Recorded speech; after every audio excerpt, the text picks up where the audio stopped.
Vi er kommet ind i en ny udfordring. Jeg er den første. Jeg spekulerer på, hvad der er i min boks. Wow, jeg fik nogle lækre nudler. Jeg er så sulten. Min mund løber i vand af duften. Fedt. Jeg elsker det. Det smager godt, venner. Fantastisk.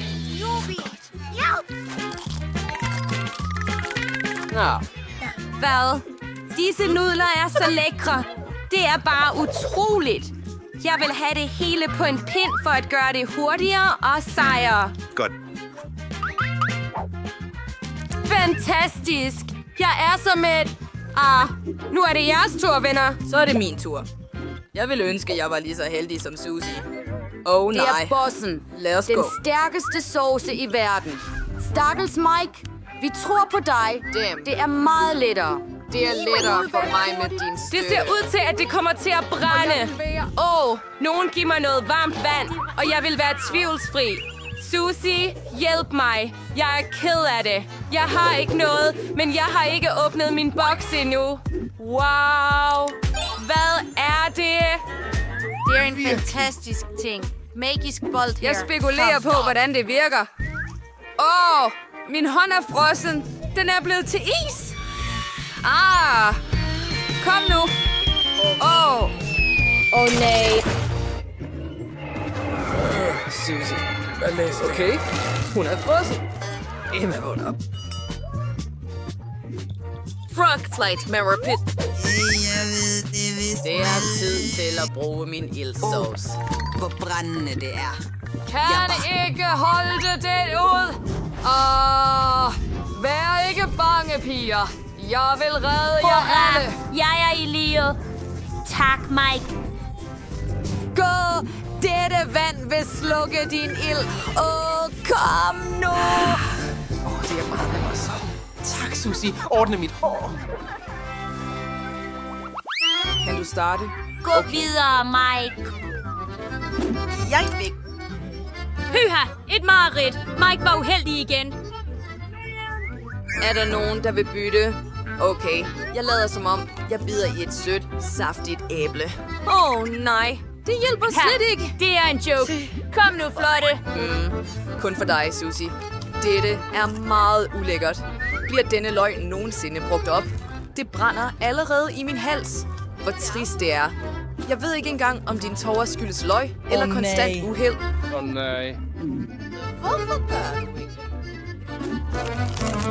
Sidste stykker. Jeg er færdig. Du er sådan en ballademager. 1 sekund mere, og jeg bliver kvalt. Jeg er ked af det, men jeg er nødt til at tabe din mund. Der er ingen anden udvej. Det var ikke meningen. Jeg spekulerer på, hvad der er i min værdiboks. Wow, det er en smuk kage. Bare se på den. Den ser så lækker ud. Du er heldig. Budders, tak. Her er en til. Drøm. Jeg kan klare denne fantastiske regnbuekage selv. Bare se på den. Den får min mund til at løbe i vand. Jeg elsker bare indjørninger. Dette er den mest lækre kage, jeg nogensinde har smagt i mit liv. Så godt.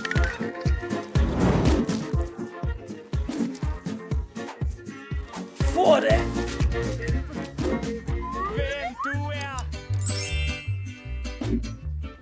Nej. Lulu. Nej, Emma. Hvad er der galt med dig? Det ser ud som om denne tryllestav har lagt hende i søvn. Emma, vågn op. Hvad skal jeg gøre? Det er rigtigt. Jeg ved, hvad der vil få hende til at vågne op. Kom nu, Emma. Ja, jeg vil bruge styrke. Hvad er den forfærdelige lugt? Er det dig igen, Mike? Hvad skete der? Maggie's knogle gjorde det. Det er klart. Tak for at vække mig. Hvad? Fedt. Tænker du det samme som mig? Shadows er død.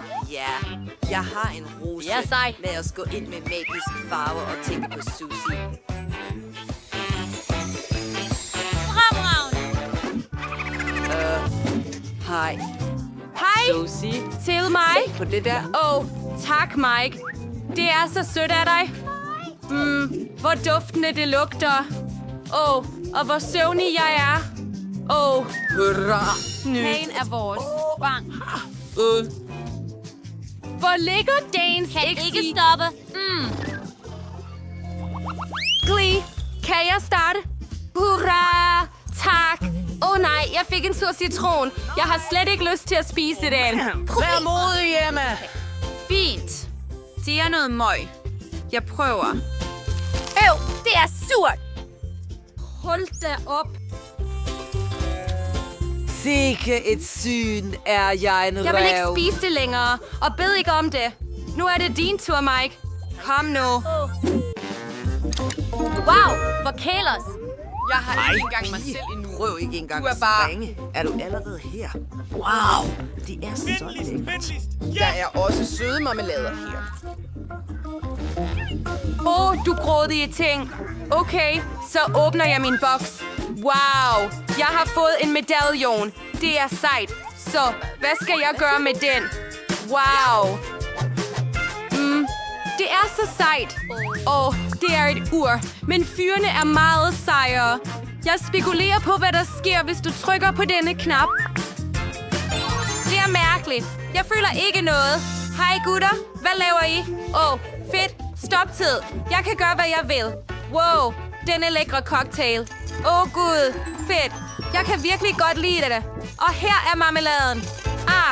Jeg blev færdig med cocktailen, og nu kan jeg spise marmeladen. Det er lækkert. Undskyld, Mike. Jeg er ikke ved at Spiser dem ikke for dig. Se på disse Skittles. Jeg elsker Skittles. De er så lækre. Wow. Det var sjovt.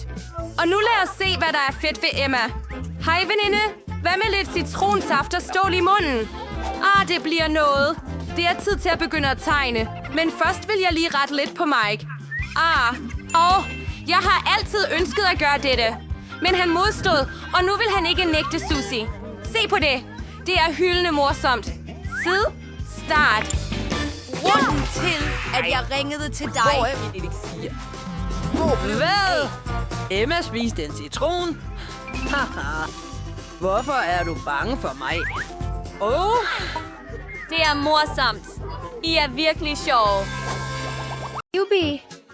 Hvad vil du have, at vi skal lave? Jeg vil have rør i. Det er ikke et problem. Her er ægget. High five, kok. Vil han have ægget? Cool. Okay, jeg tager en til. Der er en hel masse af dem her.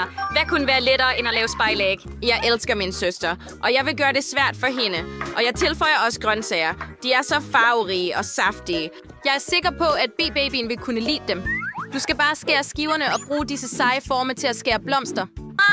Jeg er endelig færdig. Lad os arrangere det hele og placere ægget i midten. Juhu! Hvor smukt det er, ikke? Hvilken skønhed. Godt klaret. Hvad med dig, kok? Det er et godt spørgsmål. Til at begynde med skal du koge et æg. Og husk at tage tid, så det bliver perfekt. Det er tid til at tage det ud, og Du skal tilføje noget is. Hvad laver du? okay, isen er hakket, og vi lægger bare ægget i isen. Lige sådan. Tilføj nogle rejer og lidt grønt. Nu tilføjer vi noget sauce, og det bliver et mesterværk. Lækkert. Perfekt. Jeg har det. Jeg tror, det er for meget. Så lad os se, hvad der er i vores kurv her. Wow, dit lille æg. Strålende. Det er så smukt, men det er for lille. En idé.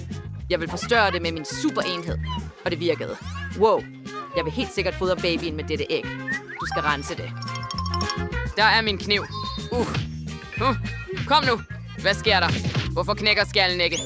Denne kniv er for lille. En motorsav vil klare det. bedstefar. Okay, nu lægger jeg det i stegepanden. Fantastisk. Ja, nu tilføjer vi noget ketchup. Wow, fantastisk. Sikke en god salat her. Kom nu, hold os med selskab. Denne fyldning ser fristende ud. Lad os se, om det er godt. Ja, hakket kød er lige, hvad du har brug for at putte det på. Noget ost. Og nogle tomater. Se, hvordan jeg jonglerer. Perfekt. Motorsaven vil hjælpe mig med at skære dem.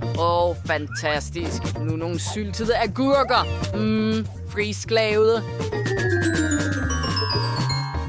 Hvilken skønhed. Jeg har ikke brug for dem længere. Jeg kan spise dem.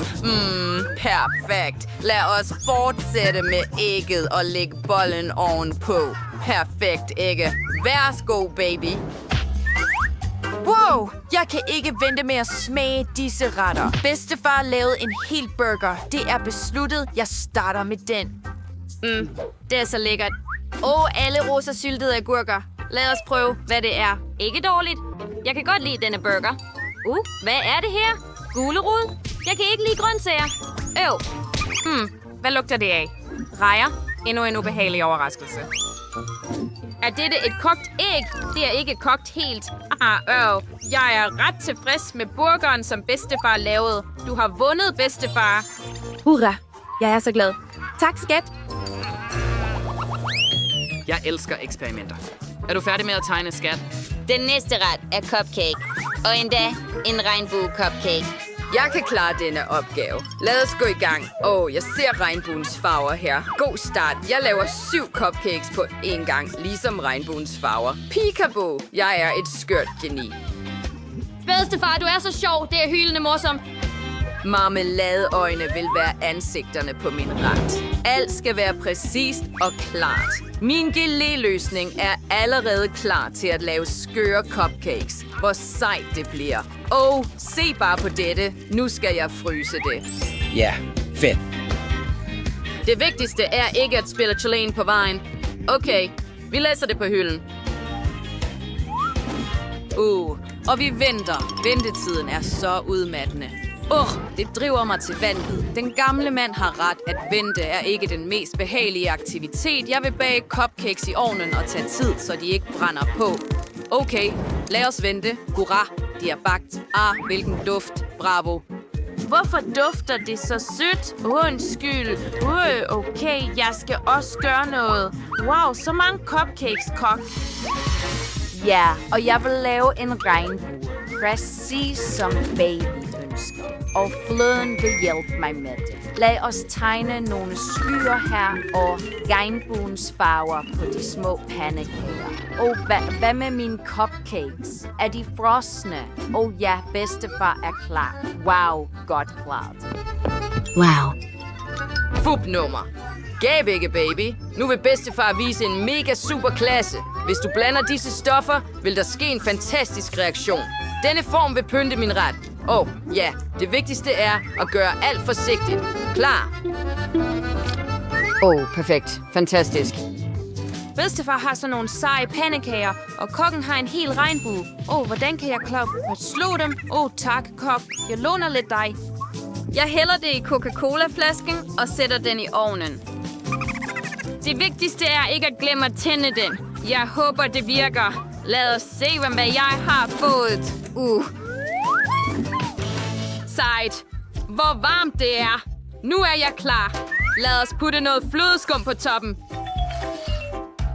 Og min favorit, marmelade cola. En vil ikke være nok. Vi har brug for en hel masse.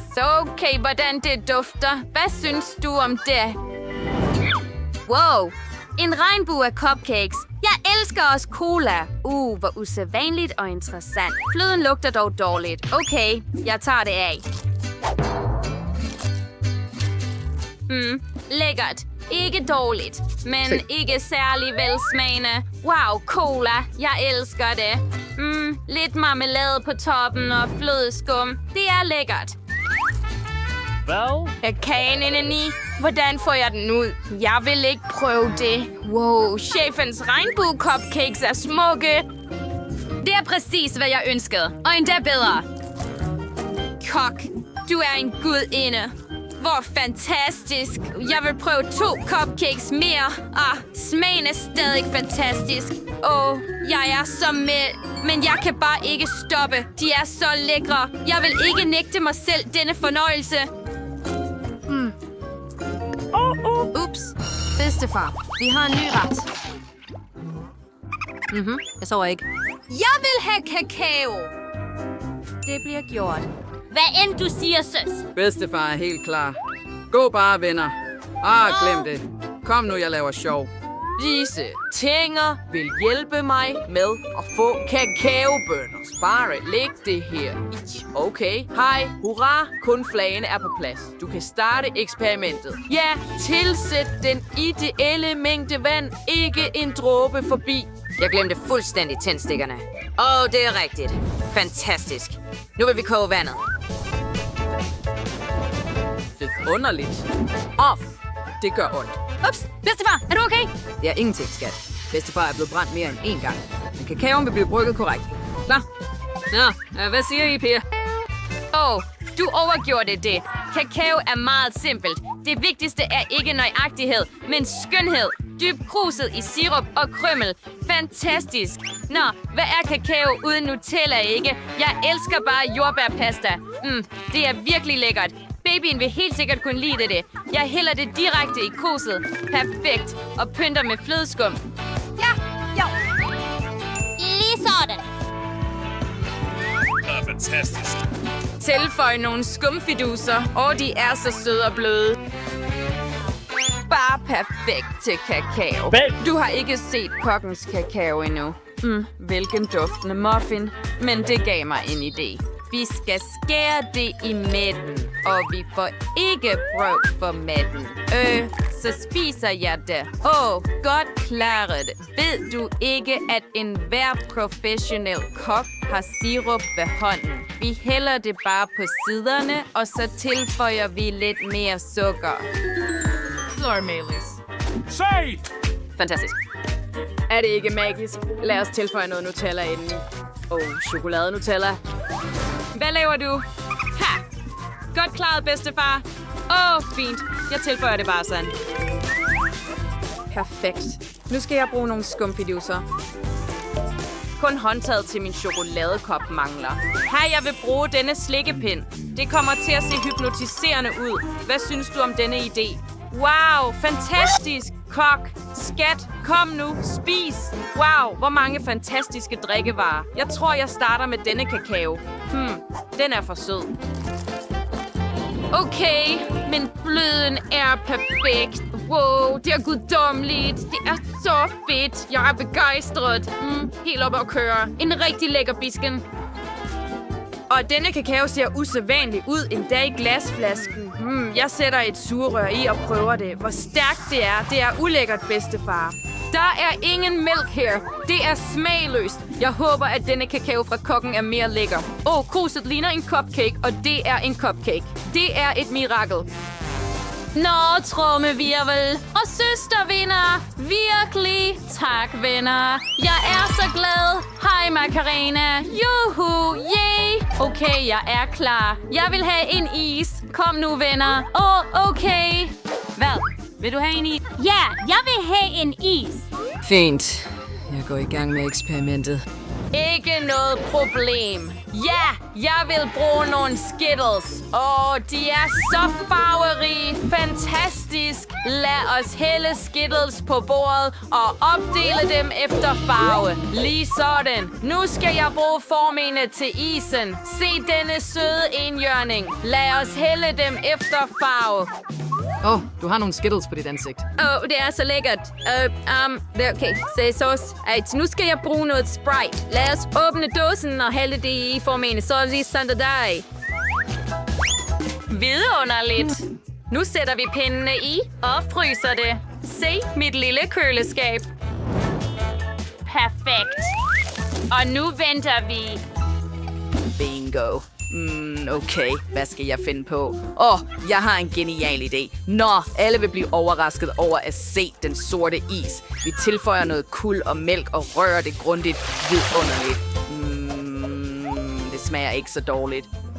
Se på min tunge. Du er så sjov, bedstefar. Nu skal jeg bare bruge denne bagerpose. Jeg fylder den med min sorte substans. Rigtigt. Barnebarn, kan jeg bruge dit køleskab? Selvfølgelig. Jeg tror, min is er allerede klar.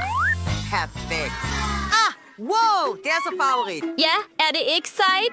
Okay, jeg tror også, at min er klar. Og jeg skal bare hælde denne. sorte substans i denne kop. Fantastisk. Ser bare vidunderligt ud. Jeg vil tilføje nogle nerds. Så smukt. Min is er klar. Nå, hvad skal jeg starte med? Det er rigtigt. Jeg skal bruge noget mælk.